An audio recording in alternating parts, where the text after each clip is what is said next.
First story, R K Narayan, Rasipuram, Krishna Swami, Iyer Narayan Swami, 1909 to 2001. R K Narayan is a brother of R K Laxman, जो times of India में एक caricature बनाते थे, common man और उसके सामने मिनिस्टर्स, और वो बहुत ज्यादा पॉपुलर हुआ था। रोज लोग टाइम्स ऑफ इंडिया के अंदर पहली नजर उसके ऊपर रखते थे, फ्रंट पेज के ऊपर आता था ये। वो आर के लक्ष्मण, ये are K Narayan. Are K Narayan ने Swami and friends, Swami and friends, ये अलग अलग स्टोरीज लिखी थी, जिसमें मास्टर मंजूनाथ नाम का एक कैरेक्टर, एक एक्टर जो स्वामी का कैरेक्टर प्ले करता है। एक्चुअली मैंने वो देखते हुए मेरा चाइल्डहुड स्पेंड किया है, और इसका जो इम्प्रेशन अभी भी माइंड के ऊपर है।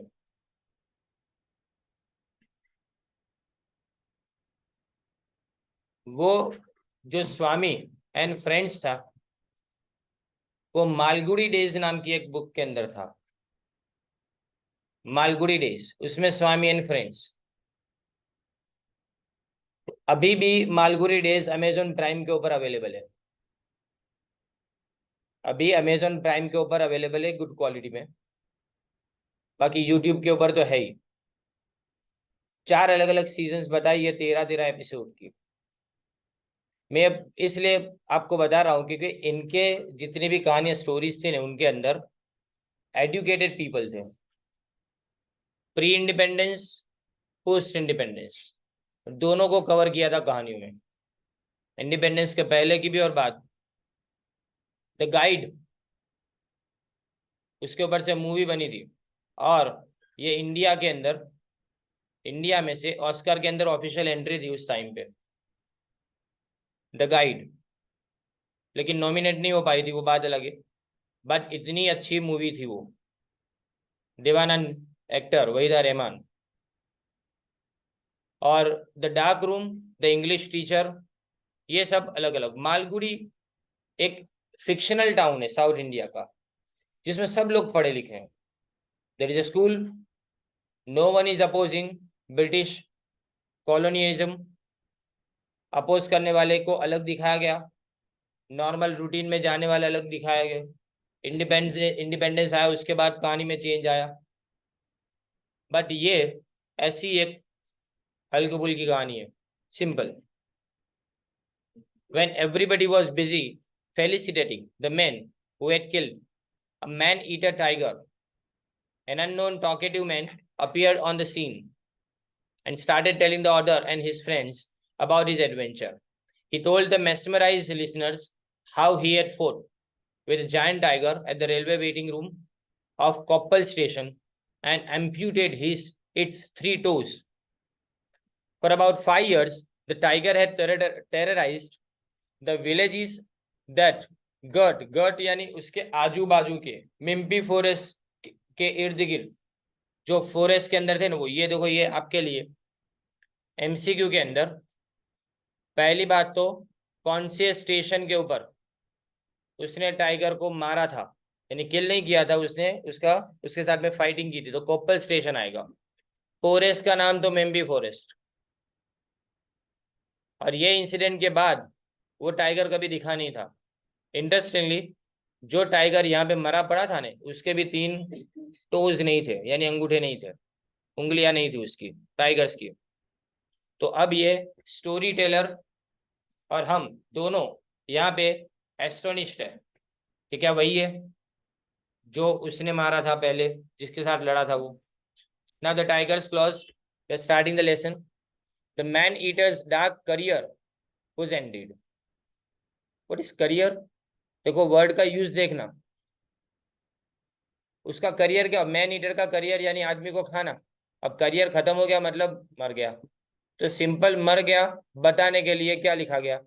The man eater's dark career was ended, the man who had led it low were the heroes of the day.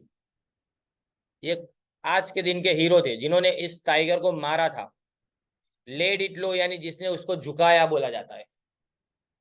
They were गार्लैंडेड with क्रिजेंथेरम flowers, यानी उसको क्रिजेंथेरम फ्लावर्स आते हैं साउथ इंडिया में, वो उससे नवाजा गया। गार्लैंडेड मतलब उसको हार पहनाए गए उन लोगों को जिन्होंने टाइगर को मारा था। And seated on the ark of the highest bullock cart and were paraded in the street, immediately followed by another bullock drawn open cart, on which the trophy lay with glazed eyes overflowing the every side, his tail trailing the dust.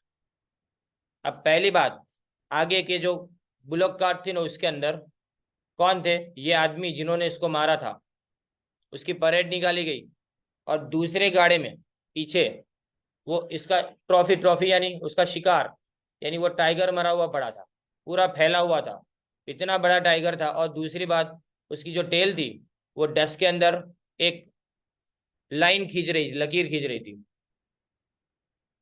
The village suspended all the normal activity the day of the day. Men, women and children thronged the highways. Thronged यानी भर देना, किसी जगह पे ज्यादा भीड़ इकट्ठा करना, उसको throng the highway बोला जाता है। Pressing on with the procession, excitedly talking about the tiger. The tiger had held a reign of terror. Reign यानी राज करना, टेरर यानी उसने लोगों को डरा के डर का माहौल फैलाया था 5 साल से। इन द विलेजेस, एक नहीं बहुत सारे गांव के अंदर, दैट गर्ड मेम्बी फॉरेस्ट। तो मेम्बी फॉरेस्ट के आजू बाजू के जितने भी गांव थे ना, वो सारे गांव के अंदर इस टाइगर का कहर था। We watched fascinated this scene drifting along with the crowd till the talkative man patted us from behind and cried. हम उसको देख रहे थे किस तरह से फैसिनेटेड यानी बहुत ही नवाई से उस चीज को देख रहे थे, टाइगर को देख रहे थे, पूरे प्रोसेशन को देख रहे थे, जब एक टॉकेटिव मैन आता है और पीछे से पीठ थपथपाता है और बोल रहा है कि lost in wonder if you have had your eye full of their carcass. Carcass यानी डेड बॉडी, उसको कारकेस बोला जाता है। तो carcass, some come aside and listen to me, यानी तुम अगर तुम्हारी आंखें भर, आई फुल का मतलब तुम्हारी आंखें अगर इसको देख के भर गई हो ने, ये लाश को देख के भर गई हो, तो तुम मेरे साथ में साइड पे आओ, मुझे बात करनी है। After the crowd surge past us, crowd वहां से आगे निकला। He sat on a rock mount under a margosa tree and began his tale. एक रॉक माउंट यानी एक उसने सीट बना ली और मरगोसा ट्री के पास वहां पे बैठ गया नीचे और अपनी कहानी शुरू की। सुनो, I was camping in Koppal, the most obscure of all the villages that lie scattered about the Mempi region.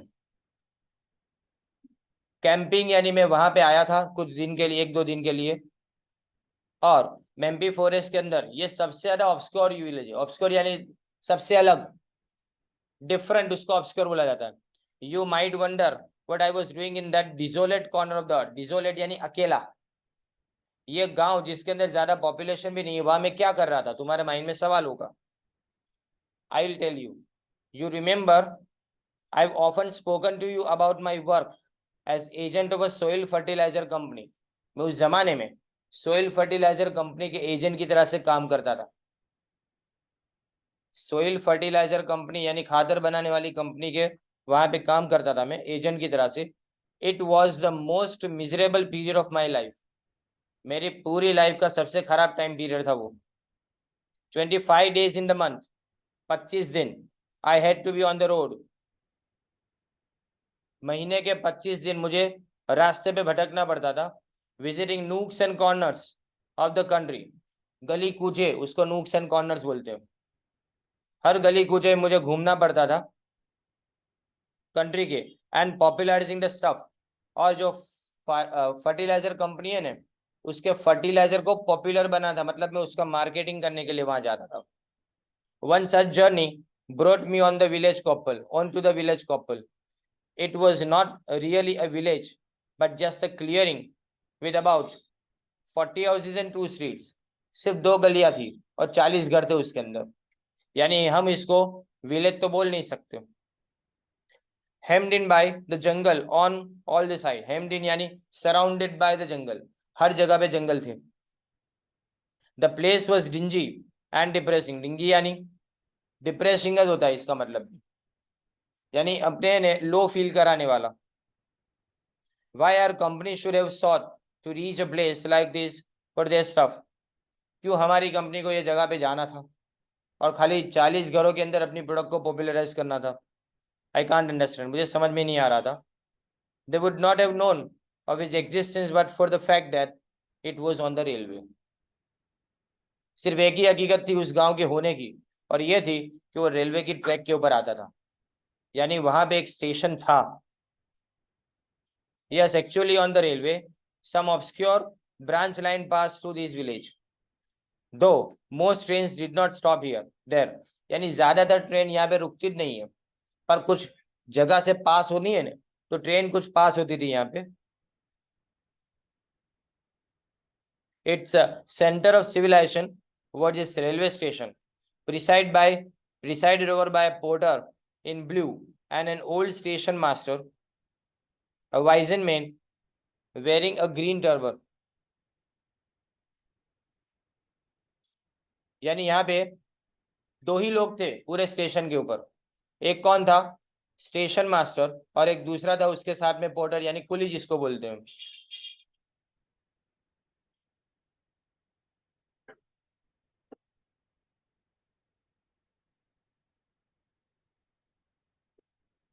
Now यहाँ पे जो वाइजन मैन लिखा है ने, तो ओल्ड मैन, राइट, उसका मतलब जिसने ग्रीन टर्बन, ग्रीन पगड़ी पहनी हुई थी, रेड और ग्रीन फ्लैग्स उसके पास होते थे, tugged under his arm. Station master था लेकिन दो फ्लैग लेके, पहले के जमाने में लाइट्स नहीं होती थी सिग्नल की, तो फ्लैग दिखाना पड़ता था. Let me tell you about the station now. Station के बारे में, it was not a building but an old railway carriage. वो कोई बिल्डिंग नहीं थी लेकिन पुराने रेलवे के डिब्बे को एक स्टेशन बना दिया था उन लोगों ने. which having served its term of life was deprived of its vehicle and planted beside the railway lines. यानी उसकी जिंदगी खत्म हो गई होगी वो कंपार्टमेंट की, तो उसको यहाँ पे ठोक दिया गया था व्हील्स निकालने के बाद. It had one or two windows through which the station master issued tickets. एक दो खिड़कियां थी जिसमें से स्टेशन मास्टर टिकट बेचता था. And spoke to those occasional passengers who turned up in this wilderness. ये जंगल के अंदर जो भी आते थे ना, उससे बात करता था. A convolvulus creeper was trained over its entrance. यानी जंगली झाड़ी जिसको बोलते हैं ना, उसका मतलब कॉन्वोल्वुलस क्रीपर बोला जाता है. And no better use to be found for an ex carriage. ये स्टेशन को बना के इससे ज्यादा अच्छा यूज नहीं हो सकता, ये जैसे कि प्रूव किया गया था किसी एक्स कैरेज का. 1 November morning a mixed train put me down. एक पुट मी डाउन यानी छोड़ के गई. एक मिक्स ट्रेन यानी जिसमें मालगाड़ी भी हो और पैसेंजर ट्रेन भी हो, दोनों साथ में हो, उसको मिक्स ट्रेन बोला जाता है. वो मुझे यहाँ पे छोड़ के गई स्टेशन पे. And puffed away into the forest. और फॉरेस्ट में गायब हो गई. The station master with the flags under his arm became excited on seeing me. वो खुश हो गया मुझे देख के. He had seen so few travelers arriving that it gave him no end of pleasure to see a new face. यानी उतने कम लोग आते थे ना वो स्टेशन के ऊपर कि मुझे ये देख के वो कुछ ज्यादा ही खुश हो गया. He appointed himself my host immediately. यानी जैसे कि उसने अपने आप को मेरा मेजबान बना लिया, मुझे उसका मेहमान. And took me into the X compartment and seated me on a stool. वो कंपार्टमेंट में ले गया मुझे और एक स्टूल के ऊपर बिठा दिया. He said, excuse me, I'll get off these papers in a minute. ये सारे पेपर्स है ने, मैं निपटा लूँ इसको. गेट ऑफ का मतलब क्या? खत्म कर लेना किसी चीज को. He scrawled over some brown sheets, put them away in rows. कुछ लिखा उसने ब्राउन शीट्स के ऊपर, फिर उसको साइड पे रख के वो खड़ा हुआ मेरे साथ में. He locked up the station and took me to his home, a very tiny stone building consisting of just one room, a kitchen and a backyard. यानी एक रूम था खाली उसके अंदर. इसमें किचन और बैकयार्ड भी था। Station master live there with his wife and 7 children. तो अगर पूछा जाए एमसीक्यू में कि कितने लोग रहते थे उस घर के अंदर, तो 9, 7 children, 1 wife and station master himself. He fed me, I changed, मैंने कपड़े चेंज किए, उसने मुझे खाना खिलाया। He sent the porter along with me to the village, उस सेंट यानी उसने गांव के अंदर मेरे साथ में जो कुली था ने उसको भेजा, which was nearly a mile of in the interior, जो गांव कम से कम 1 माइल अंदर था। I gathered about me the peasants of those 40 houses. देखो ये गैदर्ड अबाउट मी का मतलब, मैंने सबको मेरे साथ में इकट्ठा किया। अबाउट मी का मतलब ये होता है 40 घर के सारे पीजेंट्स, पीजेंट्स यानी गणोतिया गुजराती में, यानी मतलब खेत मजदूर, उसको इकट्ठा किया। And lecture to them from the pyol of a headman's house. Headman's यानी मुखी का जो घर था ने, उसके ऊपर एक स्टेज बना दिया जाता था। अगर बोलना हो तो थोड़ा ऊपर रह के बोले, सब देख सके, तो उसके ऊपर से उसने बोलना शुरू किया।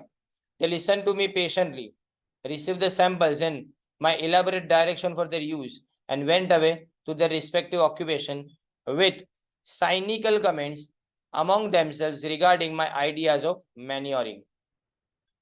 मैंने उन सबको समझाया, डायरेक्शन दिया, सैंपल्स दिए, और वो सब चले गए अपने अपने सैंपल्स के साथ में अपने खुद के ऑक्यूपेशन के ऊपर, और साइनिकल कमेंट्स देके, यानी कोई चीज अगर ऐसा बोले ना, सार्केज्म में बोला जाए, कटाक्ष में बोला जाए, इस तरह से बोल के जाते, क्या पूरी जिंदगी झक मार रहे सिखाने आया, कैसे मैन्योरिंग करना उसके बारे में। मैन्योरिंग यानी खातर कैसे डालना है वो। I packed up and started back to the station master's house at dusk, यानी अंधेरा होने को आया था। डस्क यानी डस्क का अपोजिट होता है डॉन, DAWN, सुबह सूरज निकलने से पहले का टाइम, लेकिन अंधेरा धीमे धीमे जाता है, और अंधेरा होने तक का टाइम, सूरज डूबने के बाद, वो डस्क बोला जाता है, और सुबह का टाइम उसको डॉन बोला जाता है। My throat was smarting and my own words ringing in my years. Smarting यानी गला खराश, गले में खराश होना, यानी गला बैठ गया था जैसे कि, और मेरी आवाज मेरे कानों में गूंज रही थी। Though a couple of trains were now passing, that only stopping train would be at 5:30 on the next following morning. 5:30 बजे नेक्स्ट ट्रेन थी सुबह के। 2 दिन ट्रेन भी यहाँ से पास होती थी, पर खाली पास होती थी, रुकती नहीं थी। After dinner at the station master's house, I felt the time had come for me to leave. मुझे लगा ये 8-9 लोगों के बीच में मैं कहाँ सोऊंगा, तो मुझे लगा कि यहाँ से जाना चाहिए।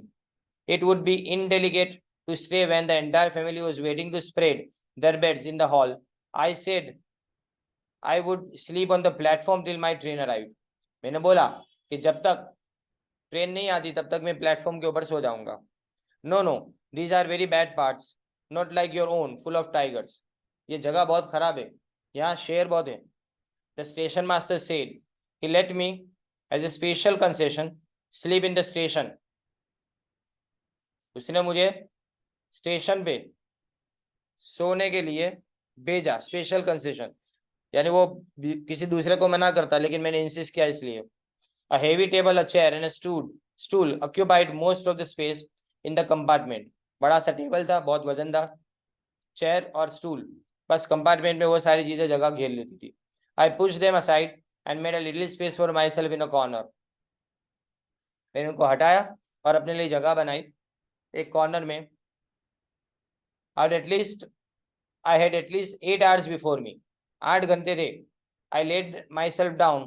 All kinds of humming and rustling sound came through the still night. सब तरह की आवाज शांति में सब गूंज रही थी जैसे कि। And telegraph poles and night insects hummed and bamboo bushes creaked. I got up, bolted the little station door and lay down. Bolted यानी बंद कर देना दरवाजा। Bolted दरवाजा बंद किया और मैं वहां पे सोया। Feeling forlorn.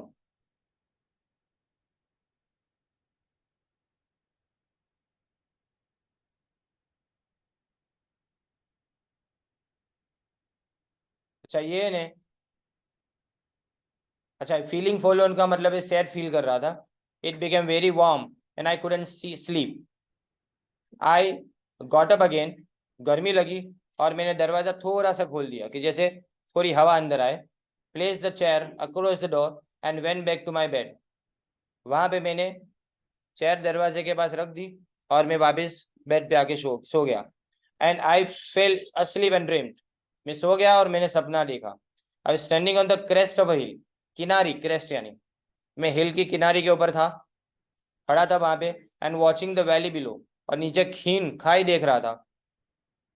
अंदर अ पेल मूनलाइट, मूनलाइट के अंदर फार ऑफ, पेल यानी फीकी, far off a line of cat like creatures was moving across the slope, half shadows, and I stood looking at them admiringly, for they march on with great elegance. मैं वहां पे cat like creatures को धीमे धीमे ऊपर चढ़ता हुआ देख रहा था, और ये स्लोप के ऊपर आ रहे थे, लेकिन आधे तो इसमें से शेडोज लग रहे थे. मैं वहां पे उसको बराबर से देख रहा था, और वो एकदम एलिगेंटली मार्च कर रहे थे, यानी बहुत डेलिकेसी के साथ में मार्च कर रहे थे. I was so much lost in this vision that I hadn't noticed that they had moved up. मैं उसको देखने में इतना गुम हो गया कि मैंने नोटिस नहीं किया कि वो बहुत नजदीक आ गए हैं. And come by a winding path right behind me. Winding यानी पहाड़ी के ऊपर लपेटा हुआ जैसा लगे ना, वैसा पाथ, ऐसा रास्ता था. And I turn and saw that they were not cat like in size, but, हट नहीं है यहाँ पे, बट है, फुल ग्रोन टाइगर्स. ये ने फुल ग्रोन टाइगर से कैट नहीं थी. I made a dash to the only available shelter, the station room. और मैं वहां पे भागा. और कहाँ भागा? डैश यानी भागना, बहुत जल्दी भागना, उसको डैश बोला जाता है. और वहां पे एक ही शेल्टर अवेलेबल था, और वो जो शेल्टर अवेलेबल था वो था खाली स्टेशन का room. At this point the dream ended as the chair barricading the door came hurtling through and fell on me. मैं जहाँ पे सोया था ने, अब सपना टूटा, क्योंकि जो चेयर थी ने वो गिरी सीधी मुझ पे, किसी ने धक्का मारा ऐसा. I open my eyes and so the door, at the door a tiger pushing himself in. मैंने दरवाजे पे देखा तो रियल टाइगर अंदर घुस रहा था कंपार्टमेंट के अंदर. It was a muddled moment for me. Muddled यानी कंफ्यूज, कंफ्यूजन क्रिएट हुआ. Not being sure whether the dream was continuing और वेदर आई वॉज अवेक. यानी मैं श्योर नहीं था कि अभी सपना चल रहा है कि सच्ची में मेरे सामने जो चीज है वो टाइगर आके ठहरा हुआ है. यानी I at first thought it was my friend, the station master was coming in. मुझे लगा शायद स्टेशन मास्टर आ रहा है अंदर. But my dream had fully prepared my mind. I saw the thing clearly against the starlit sky, tail waving, growling, and above all, his terrible eyes gleaming in the dark. यानी मेरा mind prepare था, क्योंकि सपने में मैंने tiger को मुझ पे आते हुए देखा था, इसलिए मुझे लगा कि ये टाइगर है. तो अब मैंने तुरंत क्या किया, मैं अपने आप को पहले प्रिपेयर करता हूँ. मुझे लगा कि ये जो सामने वो टाइगर है उसकी आंखें चमक रही थी. ग्लीम्ड यानी ग्लीमिंग इन द डार्क यानी चमकना. I understood that the fertilizer company would have to manage without my lectures from the following day. यानी अब मैं तो गया, अब फर्टिलाइजर कंपनी को मेरे बिना चलाना पड़ेगा, क्योंकि आज मैं इसका नाश्ता बनने वाला हूँ, dinner. The tiger himself was rather startled by the noise of the chair. वो खुद डर गया पहले तो. स्टार्टल यानी डर जाना. किससे डर गया वो जो चेयर गिरी ना उसके नॉइज से. एंड स्टूड हेजिटेटिंग, थोड़ा रुका. He saw me quite clearly in my corner and he seemed to be telling himself, my dinner is there ready, but let me first know what this clattering noise is about. Clattering sound यानी खड़खड़ाहट की आवाज किसकी आई वो देखना है. तो पहले वो रुका, फिर मेरी तरफ देखता है. Somehow, and wild animals are less afraid of human beings than they are of pieces of furniture like chairs and tables. जानवर को इंसान से नहीं, इन चीजों से डर लगता है. I've seen circus men managing a whole menagerie, यानी पूरा शो. सर्कस के अंदर एक इंसान कैसे एक चेयर से पूरा मैनेज करता है, टाइगर्स को, लायंस को उसके ऊपर खाली चेयर के ऊपर चढ़ाने के लिए. God gives us such recollection in order to save us at critical moments. And as the tiger stood observing me and watching the chair, I put out my hands and with desperate strength drew the table towards me.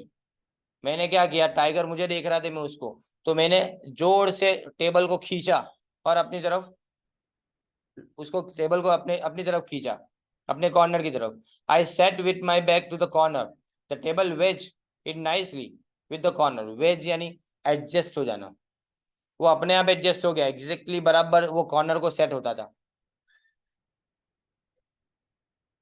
I sat under it and the stool walled up another side. और stool दूसरी जगह को रोक रहा था, table एक जगह को रोक रहा था। While I dragged the table down, a lot of things fell off. A table length, a long knife and pins. बहुत सारी चीजें टेबल के ऊपर से गिरी। टेबल मैंने खींचा नहीं तो उसमें से एक टेबल लैम्प था, लॉन्ग नाइफ छुरी थी एक, और pins. From my shelter I peeped at the tiger. मैंने धीमे से झांका। Was also watching me with interest.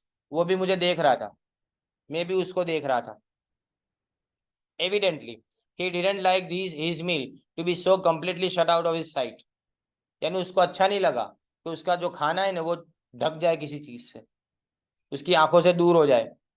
So he cautiously advance step और टू। एक या तो दो कदम वो आगे की तरफ जाता है। And making a sort of rumbling noise at his throat which seemed to shake up the little station house। अब टाइगर घुर्राया तो पूरा ये स्टेशन का कंपार्टमेंट जो था ने उसमें आवाज गूंज गई उसकी। उसकी आवाज इतनी ज्यादा भारी थी। My end was nearing. मेरा एंड तो आ गया था। I really pitied the woman whose lot it was to have become my wife.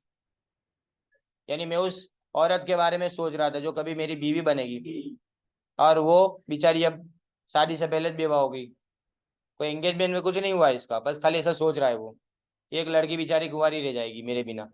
I held up the chair like a shield and flourished it and the tiger hesitated and fell back a step और to. मैंने chair को shield की तरह से रखा और tiger आगे पीछे होता है पहले। Now once again we spent some time watching for each other's movement। अब एक दूसरे के मूवमेंट को देख रहे हैं। I held my breath and waited। The tiger stood there fiercely waving its tail। fiercely यानी डरा था वो मेरे सामने था और वो अपनी टेल हिला रहा था। इन while which something sometimes struck the side walls and sent for the thud। अब ये तो था कैसा, मेटल का बना हुआ था पूरा कंपार्टमेंट, तो जब उसकी पूंछ लगती थी दीवारों को तो बहुत ज्यादा आवाज होती थी। He suddenly crouched down without taking his eyes off me। Crouch यानी नीचे की तरफ झुकना, शिकार के लिए तैयार होना। और and scratch the floor with his claws. और क्लॉज यानी अपने पंजे से उसने फ्लोर को खुरचा। And he is sharpening it for me myself. मैंने अपने आप से बोला कि वो पंजे को तेज कर रहा है मेरे लिए। The little shack had already acquired the smell of a zoo. Shack यानी वो छोटा सा कमरा, वहां पे जू की स्मेल आने लगी थी। मतलब अपने टाइगर के केज के पास से गुजरते तो कैसी बदबू आती है वही। It made me sick. The he kept scratching the floor with his forepaws। it was most hideous sound you think of। ये साउंड है ना सबसे ज्यादा हिडियस, यानी ऐसा समझो ना नफरत हो जाए ना वैसा लगे। All of a sudden he sprang up.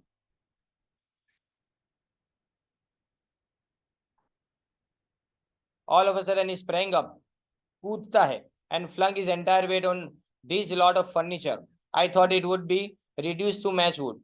मुझे लगा ये सारा फर्नीचर टूट के बिखर जाएगा। But fortunately our railways have a lot of foresight and choose the heaviest timber for their furniture। लेकिन रेलवे हमेशा अच्छा फर्नीचर यूज करती है, यानी टिम्बर अच्छा यूज करती है फर्नीचर के लिए। That saved me. यानी वो कूदा फर्नीचर के ऊपर तो फर्नीचर टूटा नहीं, टिक गया वो। The tiger could do nothing more than perch himself on the roof of the table and hang down his paws। He tries to strike me down, but I parried with the chair and stool। देखो मैंने क्या किया, वो उसने अपने पंजे नीचे लटकाए और मुझे इस तरह से पंजे मारने की कोशिश करने लगा। बट मैंने उसको रोका, काउंटर किया, उसको काउंटर अटैक किया उसके ऊपर चेयर और स्टूल से। The table rocked under him. I felt smothered. ऐसा बोले ने, जी घबराने लगा, या तो ऐसा लगे कि सांस रुक रही है अपनी, इसको स्मोदर्ड बोला जाता है। I could feel his breath on me. उसकी सांस अपने ऊपर आते हुए देख रहा था। He sat completely covering the top and went on shooting his paws in my direction. वो मेरे डायरेक्शन के अंदर अपने पंजे जोर जोर से हवा में फैला रहा था ऐसे। And he would have scooped portion of me out of his out of his use, but fortunately I sat right at the center. Scoop, scoop का मतलब समझते हो ना, आइसक्रीम का स्कूप होता है, यानी उसने एक जगह पे एक जोर से मार दिया होता है ना, तो मेरे अंदर से एक दो तो मार्स के लोचे निकल जाते हैं, पर मैं सेंटर में बैठा था. A hair's breadth out of his reach on my any side. कोई भी जगह से उसका पंजा मुझ तक थोड़ा ही खाली बाकी रह जाता था, पहुंच नहीं पाता था. He made vicious sounds and wriggled over my head. He could have knocked the chair to one side and dragged me out if he had come down. अगर नीचे उतरता ने तो चेयर को वो पंजा मार के गिरा सकता था. बोलता हूँ but somehow the sight of the chair seemed to worry him for a time. लेकिन चेयर उसको डरा रही थी जैसे कि. He preferred to be out of its reach. वो उससे दूर रहना पसंद करता था. This battle went on for a while. I cannot say how long. Time had come to a dead stop in my world. मेरी दुनिया एक जगह पे आके जैसे रुक गई थी. कितना टाइम तक ये सब चलता रहा मुझे याद नहीं है. He lumped down and walked about the table, looking for a gap. I rattled the chair a couple of times, but very soon it lost all its terror for him. He lumped down, नीचे उतरता है और walked about, table के आजू बाजू घूमना शुरू करता है. मैंने चेयर को 2-3 बार जमीन से पछाड़ा, लेकिन पहले 1-2 बार डरा, लेकिन बाद में उसका डर खत्म हो गया कि यह डरने वाली चीज नहीं है.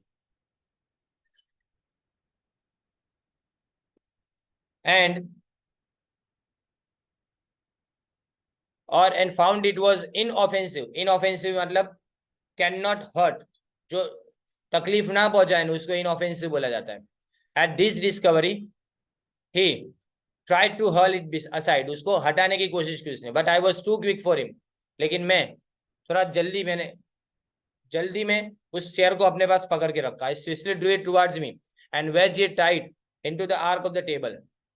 मैंने उसको क्या किया, अपने पास वापस उसको रख दिया, जोर से पकड़ के रखा चेयर को. And the stool protected me on the other side. एक जगह से स्टूल तो प्रोटेक्ट कर रहा था. आई was more or less in a stockade made of the legs of furniture. Stockade यानी बैरियर, किसी चीज को रोकने वाली चीज हो ना, उसको स्टॉकेड बोलते हैं. Made of the legs of furniture, वो सिर्फ फर्नीचर से बनी हुई थी. He sat up on his haunch in front of me, यानी अपने पैरों के ऊपर बैठ गया, ऐसे बिल्ली बैठती है वैसा ही. And wondering how best to get at me. Now the chair, table and stool had formed a solid block with me at their heart, and they could withstand all his tricks. He scrutinized arrangement with great interest, espied a gap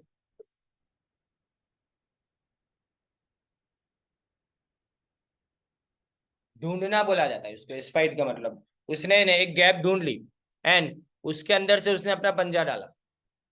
it dangled in my eyes with curve claws opening out towards me. Dangle यानी बिल्कुल मेरी आंखों के सामने से गुजरा वो. I felt very angry at the sight of it. Why should I allow the offensive to be develop in his own way, यानी मतलब मैं ये ऑफेंसिव यानी मैं सामने से अपने आप पे अटैक करने क्यों दूं. आई felt very indignant, angry, indignant, and the long knife from the station master's table was lying nearby. वहीं पे छुरी तो पड़ी हुई थी. I picked it up and drove it in. मैंने उसकी तरफ उसको मारा, पहले अंदर खींचा मैंने अपने पास खींचा. And he withdrew his paw, maddened by pain. अब जब मैंने उसको मारा ना उसके ऊपर, तो उसको लगा. He jumped up and nearly brought down the room and then tried to crack to bits the entire stockade. यानी मैं वो सब चीजें तोड़ने पे आ गया. फिर बाद में उसको लगा ना एक बार हाथ में, तो पंजे में. He did not succeed. He once again thrust his paw in. उसने वापिस अपना पंजा अंदर डाला. I employed the long knife to good purpose and cut off a digit with the claw on it. digit यानी उंगली होती है, उसके जो आगे की उंगली थी ना, मैंने उसको काट दिया. उसके ऊपर जो पंजे का जो क्लॉ जो था ना, वो भी उसके ऊपर आ गया था. And it was a fight to a finish between him and me. He returned again and again to the charge. वो मुझ पे अटैक करने आता रहा, and I cut out, let me confess, 3 claws before I had done with him. 3 clause मैंने उसके निकाल दिए, एक के बाद एक. देन विथ हिम का मतलब क्या, खत्म करो कोई काम को. And I had become a bloody thirsty as he, मैं भी उसके जैसा खून का प्यासा हो गया. Those claws mounted on gold are hanging around the necks of my 3 daughters. वो 3 जो क्लॉज है, वो तीनों मेरे 3 बेटी के गले में गोल्ड के ऊपर, उसको मैंने गोल्ड में लपेट के उसको बना दिया है, यानी उसका एक पेंडेंट जैसा बना दिया है. And you can come and see them if you like some time, जब अगर चाहो तब आके देख सकते हो. At about 5 in the morning, the station master and the porter arrived and innocently walked in. The moment they stepped in, the tiger left me and turned on them. दोनों आए. अब जैसे ही दोनों आए ने, तो मुझे छोड़ के टाइगर उनके ऊपर कूदा. They ran at top speed, वो भागे. The station master flew back to his house and shut the door. वो अपने सीधे घर पे गया, तो दरवाजा बंद कर दिया. The porter on fleet foot went up a tree, वो झाड़ पे चढ़ गया. With the tiger halfway up behind him, और टाइगर उसके पीछे पीछे आधा झाड़ तो चढ़ता भी है. Thus they stopped staring at each other till the good strain lumbered in. लंबर्ड यानी सांप जैसे सरकता है ना, उसको लंबर्ड बोला जाता है. यहाँ पे गुड स्ट्रेन धीमे धीमे से आई. In after 5:30, it hissed and whistled, belched fire till the tiger took himself down and bolted across the lines into the jungle. अब वो आग उगलती हुई जैसे आ रही थी, और टाइगर वो ट्रेन की आवाज से शायद डर के जंगल में भाग गया. He did not visit these parts again. ये जगह पे वो कभी वापिस नहीं आया. Though only was constantly hearing of his ravages. Ravages यानी उसके नुकसान या उसके कहर के बारे में हम बार बार सुनते आ रहे हैं. I did not meet him again till a few moments ago when I saw him riding in that bullock cart. वो bullock cart पे जो टाइगर है ना, वो exactly वही है जिसको मैंने मारा था. I instantly recognized him by his right forepaw. आगे का जो राइट पंजा है ना, उससे मैंने उसको पहचान लिया. Where 3 toes and claws are missing. You seem to be so much lost in admiration for those people who met the tiger at their own convenience. ये लोग तो शिकार पे अपनी मर्जी से गए थे, तैयारियों के साथ गए थे. With gun and company, that I thought you might give a little credit to a fellow. तुम शायद मुझे तो थोड़ी क्रेडिट दो. Who has faced the same animal alone, bare-handed. मैंने खुले हाथ, कोई हथियार के बिना उसका सामना किया था. Hence this narration. इसलिए मैंने तुमको ये बात बताई. When the talkative men left us, we moved on to the square where they were keeping the trophy in view. Square यानी एक चौराहे के ऊपर लाया गया, और वहां उसको टाइगर को रखा गया था. And hero worshipping and feting the hunters. तारीफ करना, फेटिंग यानी हंटर्स की तारीफ की जा रही थी. Who were awaiting lorry from the town. We push through the crowd. ये लोग है ना, वहां से ट्रक की राह देख रहे थे इसको ले जाने के लिए. And back to be shown the right forepaw of the tiger. हम वहां पे क्राउड के अंदर से निकले और हम वो टाइगर का पंजा देखने गए. Somebody lowered a gas lamp. अंधेरा हो चुका था तो गैस लैंप नीचे आगे लेके आए. Yes, 3 toes were missing. 3 पंजे इस टाइगर के नहीं थे. And a black deep scar marked the spot. वहां पे एक स्कार यानी एक घाव का निशान भी था. The man who cut off must have driven his knife with the power of a hammer. हथौड़ी की तरह से उसने ये छुरी मारी होगी ये पंजे के ऊपर, तब ये निशान आया होगा. तो वो मैंने क्वेश्चन पूछा, ये घाव कैसे आ सकता है? तो हंटर्स जो शिकारी उन्होंने जवाब दिया, can't say how it happens. कैसे वो पता नहीं. We have met a few instances like this. हमने काफी सारे ऐसे इंस्टेंसेस यानी ऐसे घटनाएं देखी है. Like this, it's said that some forest tribes if they catch a tiger cub cut off its claws for some talisman. यानी तावीज बनाने के लिए ये लोग क्या करते हैं, पंजे काट लेते हैं बच्चे के, टाइगर के बच्चे के, एंड लेट इट गो. फिर इसको छोड़ दिया जाता है. And they do not usually किल कब्स. वो मारते नहीं है, सिर्फ पंजे काट लेते हैं. तो अब हमको सोचने पे मजबूर किया है कि 2 में से कौन सी कहानी सही है. वो टॉकेटिव मैन सुना के गया कि मैंने पंजे काटे, और यहाँ पे ये बोल रहे तो जो कोई आदिवासी लोग हैं ने ऐसे पंजे काटते रहते बच्चों के. तो इसमें से कौन सी कहानी सही है अपने पे छोड़ दिया गया लास्ट में.